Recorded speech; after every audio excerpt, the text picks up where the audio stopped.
satisfeito como professor de medicina de repassar conhecimentos sobre a hanseníase, escola que tem mais de 400 alunos, doença que tem alta incidência em Pernambuco, no Brasil, e que é tudo devido à falta de informação e ao preconceito sobre a doença. Nós tivemos uma manhã de informações, de diálogo, de conhecimento, de troca, e isso não tem preço. Procura o médico no momento certo, porque o bacilo, o micróbio, ele tem um apetite pela pele e, infelizmente, pelos nervos. Eu nunca tinha visto de perto. Eu não sabia que a hanseníase ela afetava tantas sequelas no ser humano. Foi muito importante essas informações.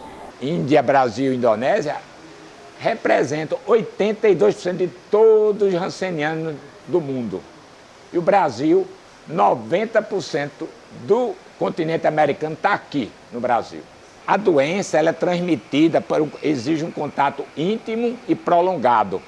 Qual é esse lugar, esse grande, em casa, muito aglomerado, é ali que transmite. Esses contatos fortuitos não transmitem aperto de mão, nada. É uma doença pouco transmissível. O grande desafio é você reconhecer a doença no início, como naquela mancha ali, ó, naquela fase onde tem apenas alteração da cor, a mancha, sem pelo, e que perde inicialmente apenas a sensibilidade para reconhecer o frio e o calor. Então você pode em casa pegar uma colherzinha quente, botar na água quente e de outra fria e comparar. Se você sentir no lugar, não sentir quente, com a colher quente, é hanseníase. Porque depois daquela fase lá, ó, daqueles caroços, que é a fase que acontece alguns anos depois dessa fase inicial, o micróbio chegou primeiro ao nervo, antes do remédio. Aí o paciente, ele cura, mas fica com a mão e os pés assim, impossibilitado para trabalhar, cego. Amadeu Hansen, em Bergen, na Noruega, hoje um país riquíssimo, mas era muito rico em hanseníase. E as pessoas, como não tinha remédio, eram isoladas. Você imagina, você tem um filho, ele é retirado da sua casa para ficar preso, sem mais contato com os outros. As criancinhas ficam com a mão e pé, não podem mais escrever. Quando é diagnosticada, curam, mas ficam com a mão e pé em garra. Isso não é aceitável, né? Mas, por falta de conhecimento, falta de investimento em educação. Essa informação foi muito importante para mim. Até porque a escola é produtora de conhecimento e é responsável por expandir esse conhecimento à comunidade e mudar situações que estão ao nosso redor. Só 10% nasceu sem defesa. Eu tenho contato com hanseniano, não peguei por quê? Porque eu nasci já com defesa.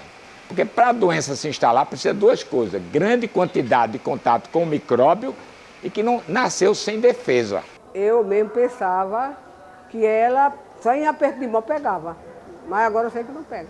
A doença vai depender do que ele vai encontrar, né? O micróbio. Se encontra um cara forte, mata e a doença não se instala.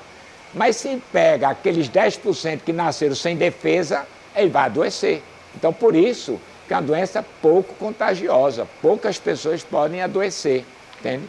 Então, por isso não tem sentido você não querer apertar a mão de um leproso, né? De um olha a doença. Não, é muito pouco contagioso. Exige um contato íntimo e prolongado. Uma desse ambiente, em casa, certo? Não é no ônibus, um contato fortuito que transmite. Fiquei muito bem esclarecida mesmo. E na minha família já teve gente com esse problema. E agora que eu tenho mais experiência ainda depois da palestra sobre a doença. Contatos eventuais, raramente. A evolução da infecção é lenta, imprevisível e determinada pela hereditariedade e quantidade de bacilo que você recebe. Em 10 minutos de fala, ele elimina 180 mil bacilos. 180 mil bacilos. Vamos torcer que no Brasil mais pessoas sejam despertadas, né? Para ser tratadas só nessa fase aqui, 6 meses, com pouquinhas lesões, sem afetar o nervo definitivamente, né? E aí é educação. Qual é educar?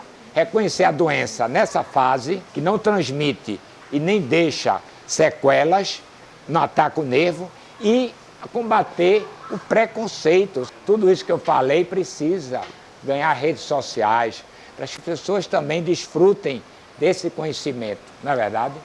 Doutor, mais uma vez, muito obrigada. Muito obrigado. Tenho só a agradecer aos patrocinadores e ao Instituto Pronto Pele, que nos proporcionou esse momento tão agradável de tanto conhecimento.